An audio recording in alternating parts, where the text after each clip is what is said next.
Curious about the price of a Magic Online card? Try our searchable price guide on the right sidebar of any mtgoacademy.com page. Time for round 2. Let's play first.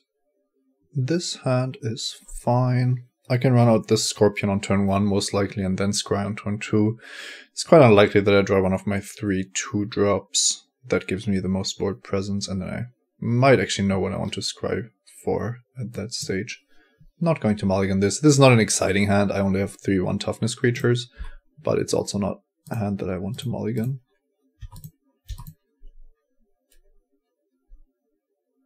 Oh, another black deck. 2-drop would have been nice here, but I'm fine with this. Crypsis I don't want. And I need to draw into creatures that actually do something here. And maybe some of my ways to generate card advantage as well.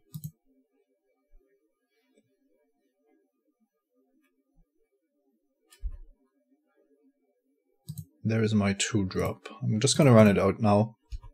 Plays around Stymied Hopes, but also means that I'm getting onto the board quicker. With the Wavecrash Triton not really doing much. So now the big question is, does the Hypnotist get to attack through here? No, the Charlatan.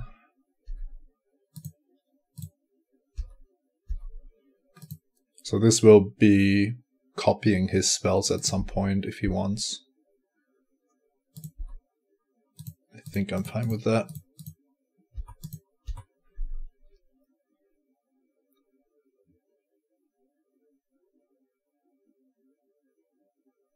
The best spell for him to copy is probably Bellblight or, oh my god, Drown in Sorrow. I was just going to say Bellblight or maybe Farika's Cure, but now my cheap creatures are all gone, so I might just have to put Nyxborn Triton on either the Acolyte or on Wavecrash Triton, depending on how quickly I want to get going here. Vortex Elemental is kind of sucks. It does mean my bestowing isn't all that exciting. I could just play Wavecrash Triton this turn and then bestow next turn. That also means that if I draw into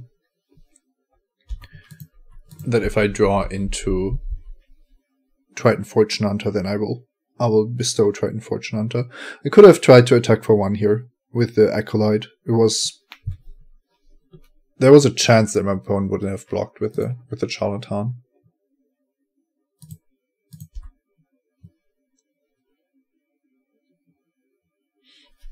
Let's see what my opponent has planned here. I wouldn't mind getting this Vortex Elemental off the board, to be honest.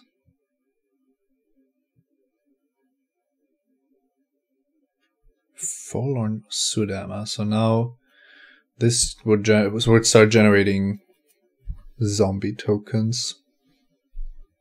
And I'm not going to be able to stop it because it has Intimidate. Yeah, kind of a good Drown in Sorrow, and then my opponent is casting all of his creatures that would die to it.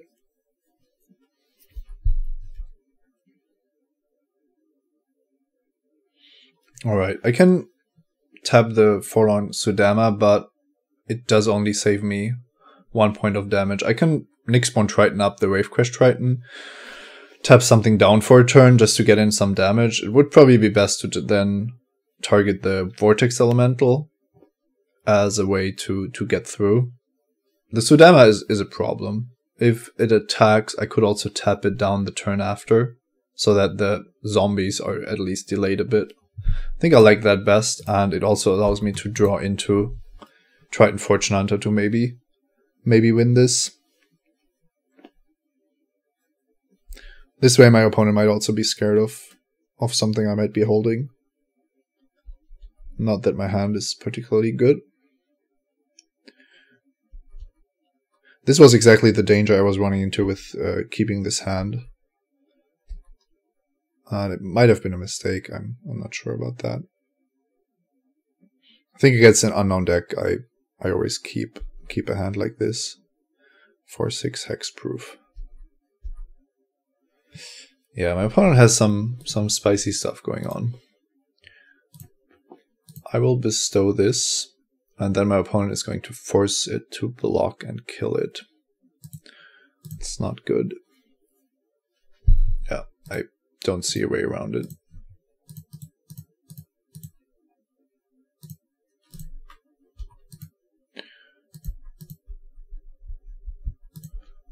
Well, technically, I'm getting the Ravecrest Triton shuffled into my library, and I'm getting a Nyxborn Triton as part of the deal, but now the Meletis Charlatan is also taking over, and Benthic Giant is a problem, Falling Sodama is a problem.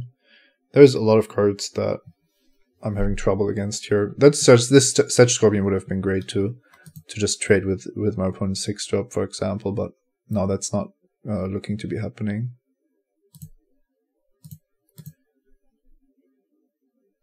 No, the Sodama doesn't get to make a token at least, and the Benthic Giant might not even be attacking. Okay. Opponent gets to cast Unravel the Ether. And you can also take cards from my graveyard, so casting Unravel the Ether is certainly not going to help me here. You can just F6 now.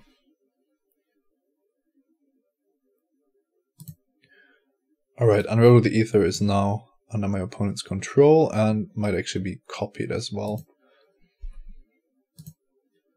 Yeah, this isn't really going according to plan.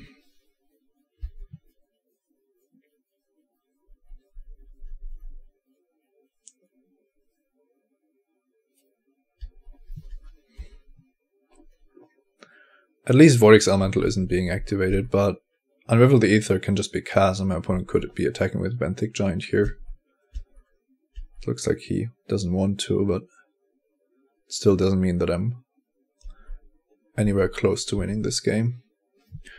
And these draws aren't helping. I don't think I can win from this position. The zombies aren't even the worst, but all of my opponent's cards are better than what I have. And the Nyxborn Triton is even dead, effectively, so I can't even block the Benthic Giant.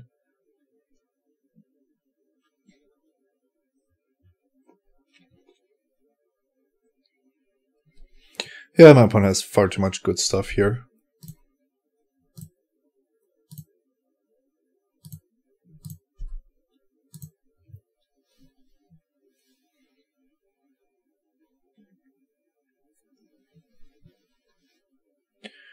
Alright.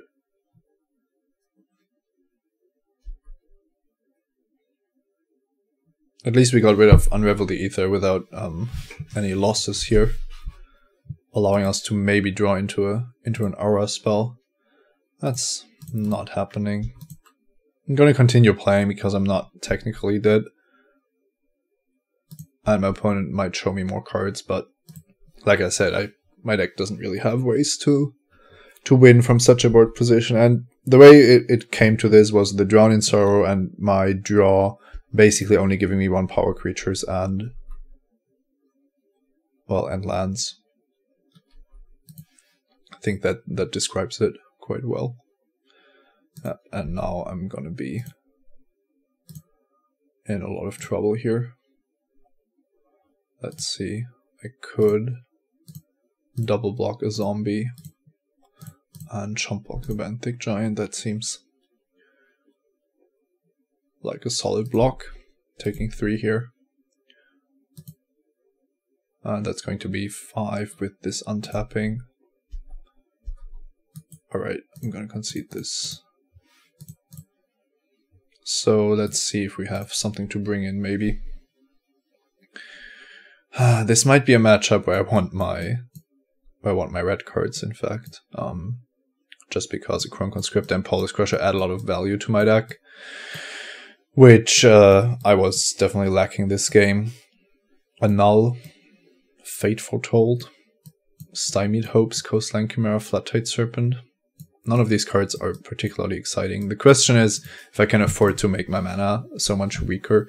My deck shouldn't be weak to Drown in Sorrow, but it was that game. And the whole I play all these combat tricks and ways to target stuff doesn't seem great against another deck that's really just trying to grind me down with blue-black. I want the Opaline Unicorn anyway because it blocks the Forlorn Sudama. So playing the Unicorn seems right anyway. And then I might just be a bit greedy and play these two as well in a matchup where I will have time to utilize them. So let's see how a potential build with these cards could look like. Just gonna play 2 mountains for 1 each. I have been drawing a bit too few forests, but there's only a single double green card in the whole deck. I might have to cut an island instead of a mountain. I'll think about that, depending on what else I'm gonna cut. Now, a Crown Conscriptor wants to be targeted, so I can't just take out all the targeting effects. However, 2 Aquarius Form and 2 Crypsis, the Unravel Aether, it seems like I'm playing a bit too much targeting effects to be playing against blue-black with this sideboard plan. So maybe I can make the deck a bit more resilient, especially considering the Drown in Sorrow that I've seen.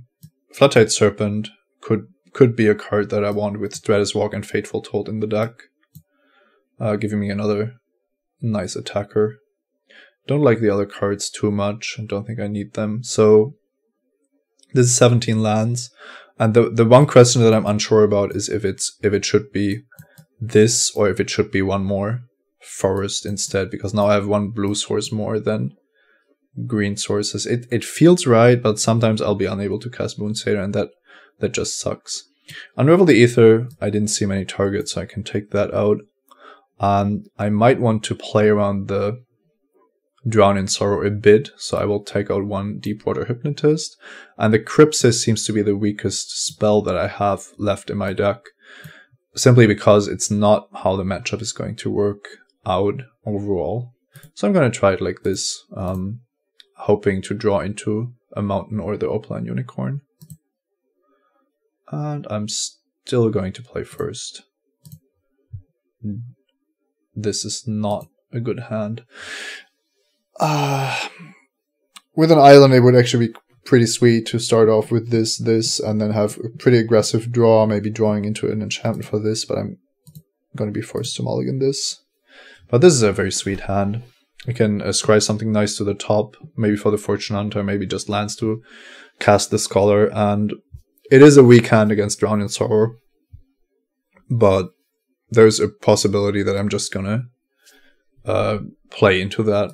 I have mulligan to 6, so I won't be able to beat all the cards in my opponent's deck. Let's see what the top of my deck has for me. I'm gonna keep the mountain. I'm not opposed to drawing a land, and I need my color fixing.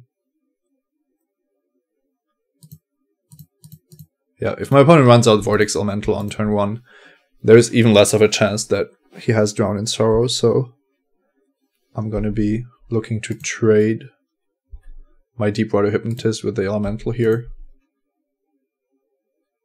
If my opponent wants to, yep. I don't have a way to target the Fortune Hunter yet, but that doesn't mean I'm not playing it. Just have to hope to find something. Drawing the Moonsailor would be huge. No swamps so far from my opponent. That has to be a good sign. Charlatan is a bit problematic, but I think that draw was exactly what I wanted. I can't attack. I cannot risk my opponent just blocking. Would just blow me out completely. But I will attack next turn, if that wasn't obvious.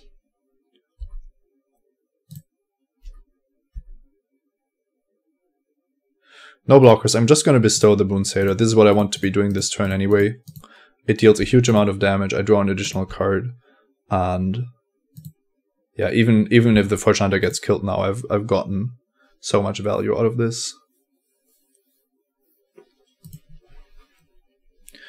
Even have the Polis Crusher to follow up with. Oh, Vortex Elemental is back.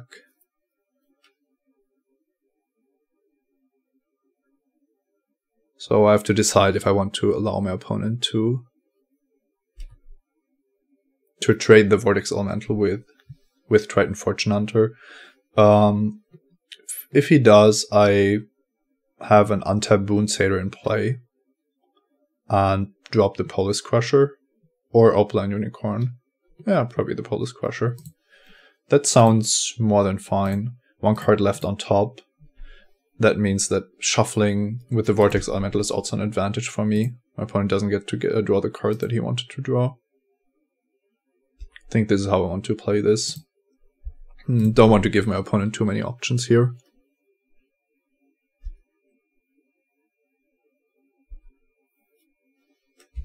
Right.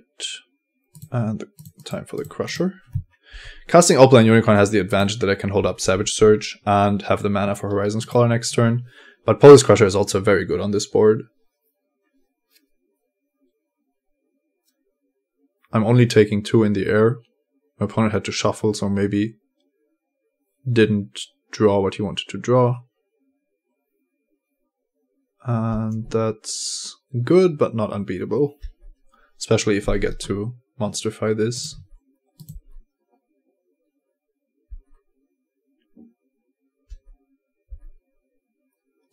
Alright, so this turns into a 7/7, and when it deals damage to my opponent, I get to destroy an enchantment, which is what I'm going to do now. Well, Boon Satyr trades with Blood Toll Harpy. I'm not even sure if that's something I want to do with the Savage Surge in my hand. On the other hand, I have the Horizon Scholar, so it doesn't seem completely awful. Yeah, I think that is a fine trade if my opponent wants to make it. And I'm pretty sure he does.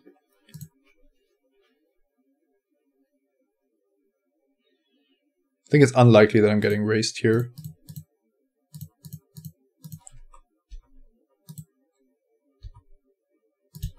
So now this is the important turn. Does my opponent have something to just deal with the Crusher? No, he has to concede. So yeah, my hand was still quite potent. Alright, so this worked out for one game at least. I think we just try that again and see what happens. Nimbus Naiad means that Unravel the Aether would have had a target, but I'm not too unhappy not to have it. This build is just working a lot differently, so let's see. Alright, it all comes down to this. I have the mountain, I have the Polis Crusher, I don't have a forest, so this is what I have to find with these cards. Not mulliganing and hoping for a slow draw from my opponent. I'm quite safe against a Drown in Sorrow, which is good.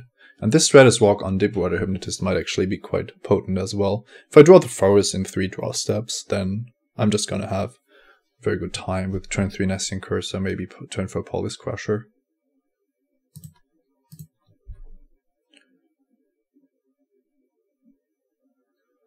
Let's see what we draw here. Opponent is a bit slow. It almost seems like he's double queuing from the long pauses that he's taking. Hunter's Prowess is very sweet, but I definitely need the forest here, so I'm putting anything else on the bottom. Turn 2 Deepwater Hypnotist, and then if I still don't have the forest, I'm going to try to Stratus Walk into it. Omen Speaker is okay. Let's see what it does. My opponent might have a lot of lands and might only be looking for spells, or still looking for lands, so could be anything. Top. No forest. But another green card, so might be forced to Stratus Walk here next turn. Voyage's End.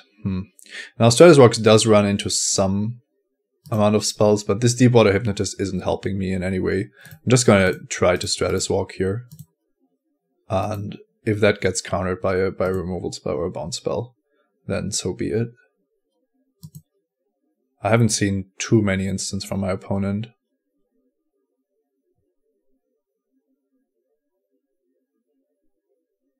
But it looks like he's thinking about it. Maybe he's also not busy playing another match. That's the alternative. I should maybe have played this island to play around Stymied Hopes. I just didn't think about it.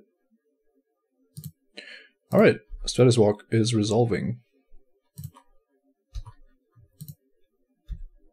Now, by playing it this way, I represented drawing the island of the Stratus Walk, which wasn't really the case, but the problem is I now represented being short on mana, which I actually am, so I think not playing the island was a mistake for multiple reasons. Alright, if I draw a forest here, I'm feeling very good about myself. If not, it's not very great, but then I will probably Voyage's End the Sudama after it has attacked me. Forest. Alright, let's do this. Polis Crusher, Nalia's Emissary, Nesting Cursor. I'm just gonna run out the biggest guy in town. I want to bestow this if possible, and this is just a much weaker card than the Polis Crusher. So the zombies created by the Sudama are also enchantment creatures, so it might actually be relevant to have this ability on the Crusher. Let's see what my opponent plays here. Erebos' Emissary, that's pretty big. So I can make the Emissary smaller, but my Polis Crusher has protection from enchantment, so I might not actually be forced to do that. This Sudama is a problem. I might want to just Voyage's End it here. The one question though is if I want to be racing against Erebos' Emissary. I'm not sure if that's a smart idea.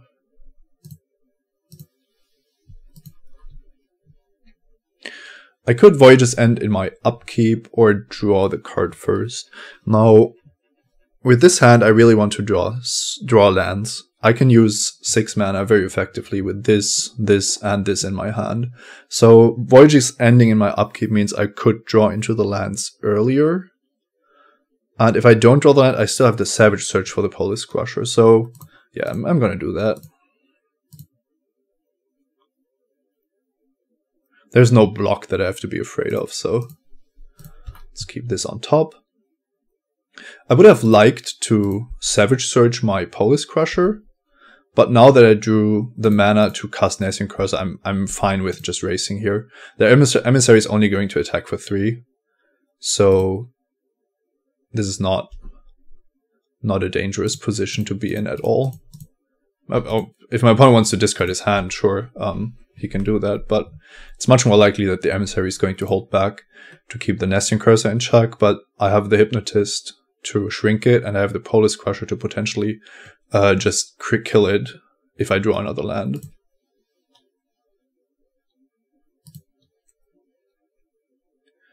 Insatiable Harpy. So now if I draw the land, the Polis Crusher is huge. I'm gonna shrink the Harpy so that the Hypnotist can continue attacking.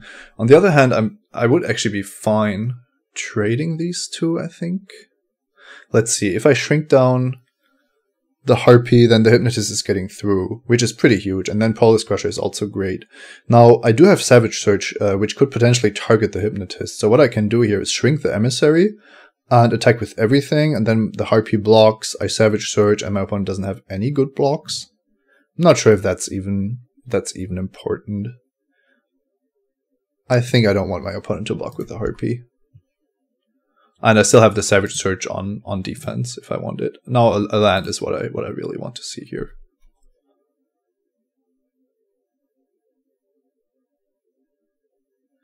My opponent isn't leaving up blue, so no Retraction Helix. The only card I can think of is Boon of Erebos, but that's not dealing with Polis Crusher. Okay. And I drew the land. So now this is turning into a 7/7 and gonna kill the Erebos Emissary, which means that I'm not allowing the cursor to trade with the Emissary, and I want to keep attacking with the Hypnotist. It does trade with the Harpy, but if this is attacking me for 2 next turn, I'm fine just racing, even though I take some damage in the process. So let's monsterify this. This Polis Crusher has been absolutely amazing. Boarding it in has paid off in spades. So now the protection from enchantments stops Erebos' Emissary from blocking. My opponent could gain some life here by blocking with Omen Speaker, but could also go down to 1, losing his Emissary.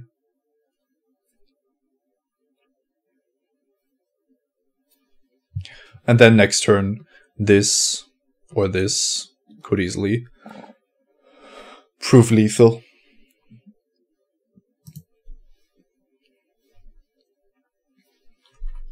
Okay, let's see if my opponent has a follow-up here. We know about the Forlorn Sudama. Oh, this could be Sip of Hemlock. Yes, it is.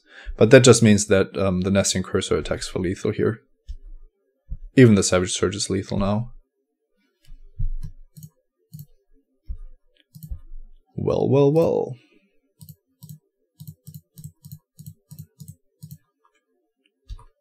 Who knows? Maybe we should bring in the red cards for the final, which is where we're heading. See you there.